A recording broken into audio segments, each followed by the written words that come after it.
د سپیڅلي خدای تعالی په نامه سلام، وخت مو په خیر. عزتمندو لیدونکو، د 12 بجو خبري ټولګې ته ښه راغلاست. په پیل کې د څو مهمو خبرونو سرټکي. د افغانستان او پاکستان کړکېچ په اړه د ترکیې او ایران د بهرنیو چارو وزیرانو خبرې اترې. په دې خبرو کې سید عباس عراقچي د افغانستان پاکستان ترمنځ د کړکېچونو د حل لپاره د ترکیې د هڅې ستاینه کړې. د سیمه ییزې سولې او ثبات ساتلو لپاره د مشورو د پراخولو پر اهمیت یې ټینګار کړی دی.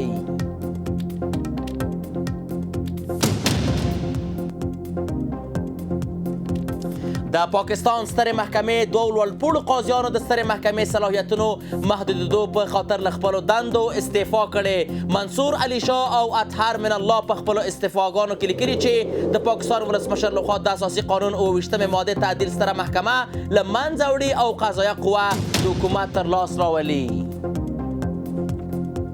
او متحده ایالاتو د امنیت شورا له غړو څخه غوښتي چې په غزه کې د ثبات ساتلو لپاره د نړیوال ځواک د جوړولو لپاره د یاد هېواد له پرېکړې څخه ملاتړ وکړي.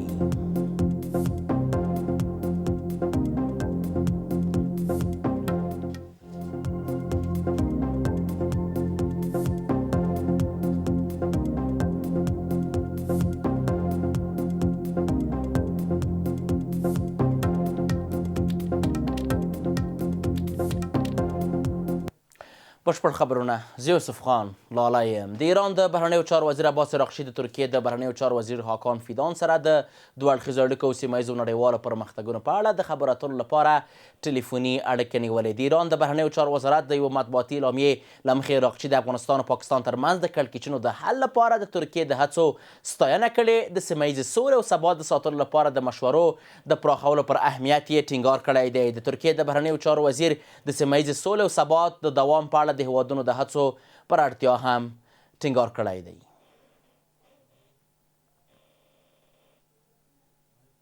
اسلام آباد په پاکستان کې په وروستیو بریدونو کې هند او افغانستان په لاس لرلو تورن کړي دي. د پاکستان لومړي وزیر شهباز شریف ویلي چې د هند سره د اسلامي امارت اړیکې په پاکستان کې د ترهګریزو بریدونو د زیاتوالي اصلي عامل دی. خو اسلامي امارت تل د اسلام آباد دا تورونه رد کړي دي چې افغانستان په داسې بریدونو کې لاس لري او د دې وضعیت پړی د پاکستان غلطه پالیسي یاد کړې ده. په ورته وخت کې د افغانستان لپاره د امریکا پخواني ځانګړي استازي زلمي خلیلزاد د پاکستان پوځ ته د ډېرو سیاسي واکونو سپارل خواشینونکي او په هېواد کې د ډیموکراسۍ ویجاړونکي بللې ده.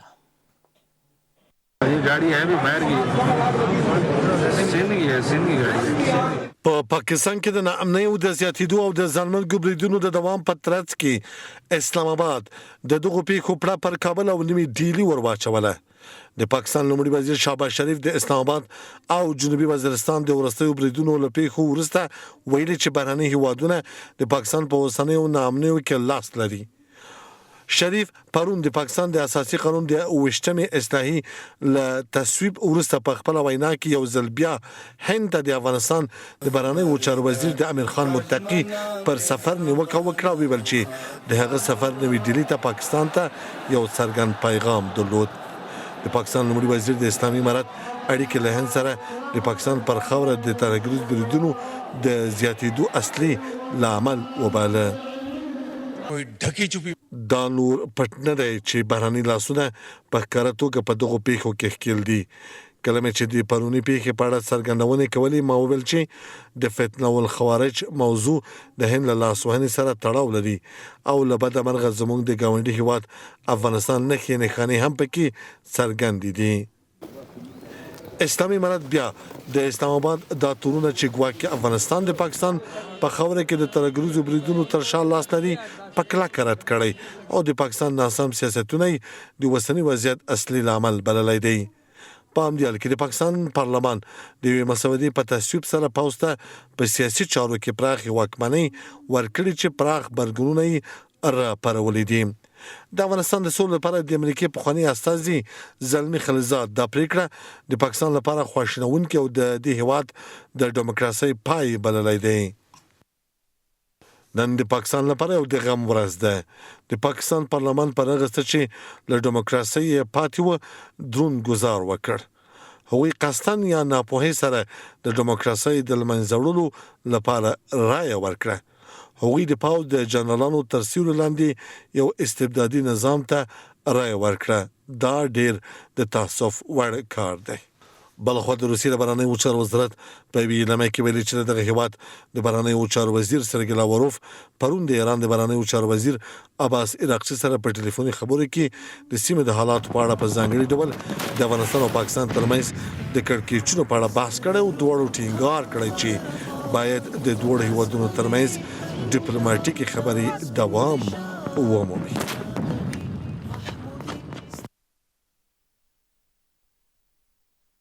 د پاکستان د سترې محکمې دوه لوړپوړو قاضیانو د سترې محکمې صلاحیتونو محدودېدو په خاطر له خپلو دندو استعفا کړې. منصور علي شاه او اطهر من الله په خپلو استعفا لیکونو کې ویلي د پاکستان ولسمشر لخوا د اساسي قانون 28مې مادې تعدیل ستره محکمه له منځه وړي او قضایه قوه د حکومت تر لاس لاندې راولي. تر دې مخکې د پاکستان ولسمشر آصف علي زرداري د دې هیواد اساسي قانون 28 ماده تعدیل سره د فدرالي اساسي محکمې جوړېدو امر وکړ چې ورسره د سترې محکمې صلاحیتونه محدود شول.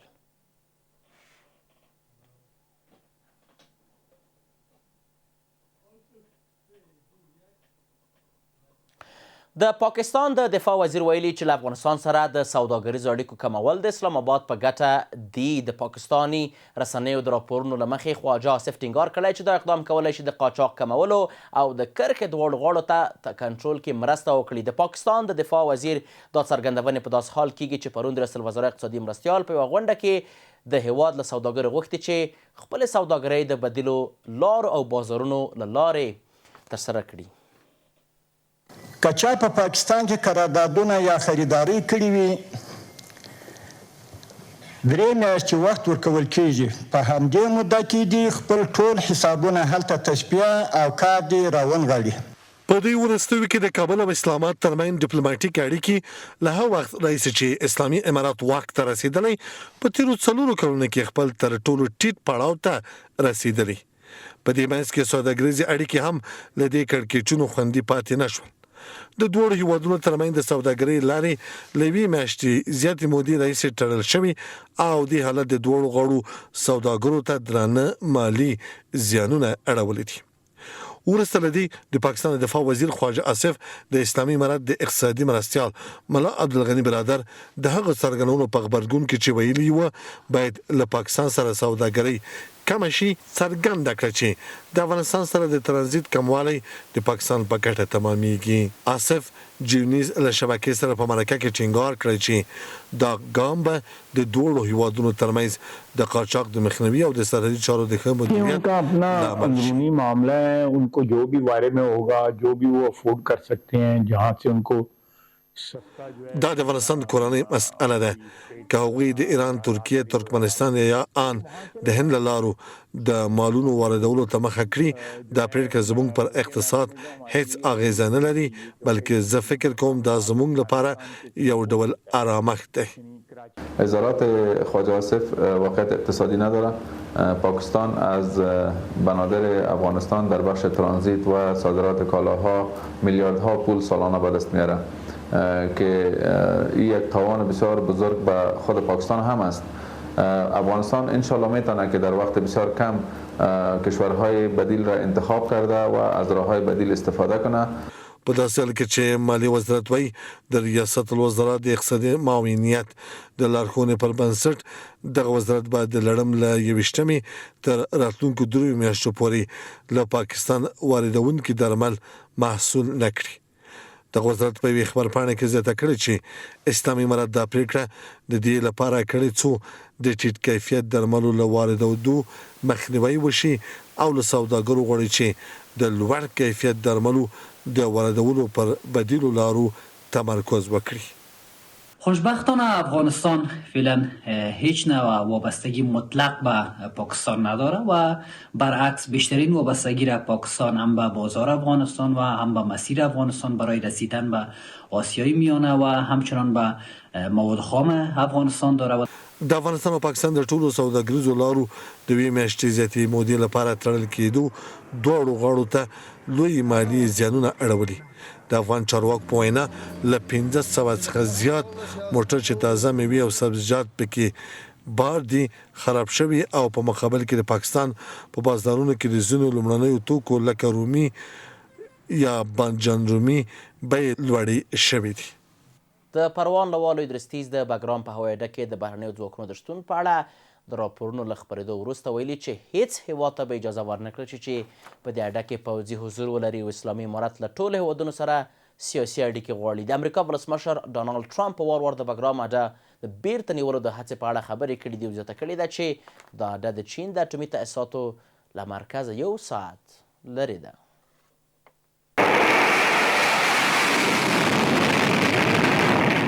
د بګرام هوایي اډه چې د سیمې له لویو او ستراتیژیکو هوایي او پوځي اډو څخه شمیرل کیږي په بیلابیلو وختونو کې د پخواني شوروي سره پوځ او د امریکې د ځواکونو د پوځي قوماندې مرکز هم پاتې شوی.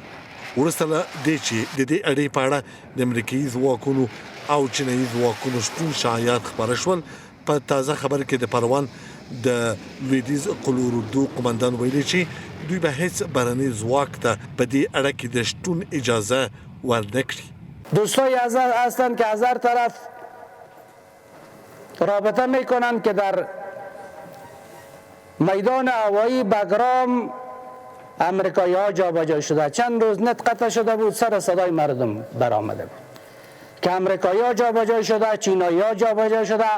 ما براتان اطمینان میتم که نه امریکایی ها جابجا شده و جابجا شده میتونه و نه چینایی ها جابجا شده. اسلامي امارت د نړۍ له ټولو هیوادونو سره د سیاسي تعامل غوښتونکی دی او دغه اړه د اسلامي امارت د ځواکونو تر کنترل لاندې ده. تعامل یک چیزی است که امارت اسلامی با بسیاری کشورها تعامل داره، اما با زور و با قلدری نمیتونه که هیچ کشور یک وجب و یک بلست خاک ما را تصرف کنه. اردو ملی افغانستان از وجب خاک خود دفاع کرده و دفاع میکنه. سیاسي شنونکي باور لري چې دې اړې ته د امریکایي ځواکونو راتګ ناممکن دی او اسلامي امارت ځواکونه به سخت غبرګون وښيي. په ځمکه کې به انشاءالله چې د دوی قدم کېنښودل شي او که چېرته ټرمپ دا غلطي وکړي په دې وختونو کې انشاءالله ډېره شرمېدلې ماته به دا ځلې ومومي. خو د افغانانو نه بالخصوص د امارت اسلامي نه مې غوښتنه دا ده چې د خپل ملت په غېږ کې ونیسي، د ملت مشرو ته غوږ کېږدي، ملت سره نږدې شي او په اداره کې چې هغه څوک دي چې هغه د ملت لرېوالی غواړي، د ملت بېعزتي غواړي، د ملت او دولت په منځ کې فاصله غواړي، د هغې باید مخه ونیسي. مخکې له دې د امریکې ولسمشر ډونالډ ټرمپ د خپلو ځواکونو د وتلو په څرنګوالي نیوکه کړې وه او ویلي وو چې د اسلامي امارت له چارواکو سره د دې اړې د بیرته ترلاسه کولو په اړه خبرې کوي، خو دغه ادعا د اسلامي امارت له لوري نه ده تایید شوې. متحده ایالاتو د امنیت شورا له غړو څخه غوښتي چې په غزه کې د ثبات ساتلو لپاره د نړیوال ځواک د جوړولو لپاره د یاد هېواد د پریکړې څخه ملاتړ وکړي. د امنیت شورا لپاره د متحده ایالاتو ماموریت د پنجشنبې په ورځ د نومبر په 12مه یوه اعلامیه خپره کړه چې پکې ویل شوي چې د ټرمپ اداره یو میاشت راهیسې په دې پلان کار کوي او د قطر، ترکیې، متحده عربي امارات، سعودي عربستان او مصر څخه نظرونه شامل دي. په ایران کې د اسلامي امارت د سفارت رئیس فضل محمد حقانی د اسلامي جمهوریت د بهرنیو چارو وزارت د حقوقي او نړیوالو چارو مرستیال وزیر کاظم غریب آبادي سره کتلي دي. دواړو خواو په ایران کې د افغان بندیانو د چارو د کډوالو د ستونزو، قانوني او قنسولګرۍ همکارۍ او د هلمند د حقابې په ګډون د مسألو په اړه خبرې اترې کړي دي. افغانستان له ګاونډي هیوادونو سره د ډیپلوماټیکو اړیکو په ټینګولو هڅه کوي. په ایران کې د اسلامي امارت د سفارت سرپرست فضل محمد حقانی د ایران د بهرنیو چارو وزارت د حقوقي او نړیوالو چارو مرستیال کاظم غریب آبادي سره وکتل. دواړو لورو د افغان بندیانو په اړه د افغان مهاجرینو ستونزو، د حقوقي او قونسلي همکاریو او د هلمند د اوبو د حق په اړه خبرې وکړې. په دې لیدنه کې د کابل د ورسي سفر پر مهال د شوي هوکړلیکونو د تعقیب او د هلمند له سنده د اوبو په اړه خبرې وشوې. همدارنګه په ځانګړي ډول د سلما بند د خلاصون اړتیا په اړه خبرې شوې څو د مشهد مقدس ښار ته د اوبو یوه برخه ورکړل شي چې د پام وړ شمېر افغان اتباع هم پکې میشتي او دا کار د دوستۍ د بند له لارې ترسره شي. په همدې حال کې یو شمېر سیاسي چلونکي دا لیدنه د دواړو هیوادونو ترمنځ د ډیپلوماتیکو اړیکو په پیاوړتیا کې مهمه بودی. نشست‌ها و گفتگوهایی که در میان مقامات افغانستان و جمهوری اسلامی ایران صورت میگیره اساساً میتونه در خصوص تقویت روابط دیپلماتیک و همکاری‌های سیاسی و اقتصادی و حتی امنیتی بسیار مهم و مؤثر واقع شود. برای تمام تقابل ها از طریق گفتمان راه حل پیدا میشه. یکی مسئولین دیپلماتیک سفارت افغانستان همراه مسئولین وزارت خارجه ایران ملاقات کردند در رابطه با تجارت، موضوع مهاجرت و محبوسین افغانستان که در اون کشور در حبس هستند صحبت‌های را مطرح بحث قرار دادن ګام مثبتی هست. په دې لیدنه کې دغه راز د کډوالو او د ایران د اوبو په اړه خبرې وشي په داسې حال کې چې افغان کډوال په دوامداره توګه د ایران د پولیسو لخوا ځورول کیږي. روسیې د غزې په اړه د خپل وړاندیز شوي پریکړه لیک مسوده د ملګرو ملتونو امنیت شورا ته سپارلې ده چې د متحده ایالاتو د ولسمشر ډونالد ټرامپ د سولې پلان باندې متمرکزه پریکړه لیک تصویبولو هڅې ننګوي. رویټرز چې د مسودې یوه کاپي ترلاسه کړې د پنجشنبې په ورځ په یوه راپور کې دا د واشنګټن د هڅو سره د مسکو د مستقیم همغږۍ نښه بللې ده. عزتمندو لیدونکو د 12 بجو خبري ټولګه پر همدې ځای پای ته ورسېده. تر بیا کتو په الله پاک مو سپارم. ښې چارې، ښه وخت، ښې شېبې.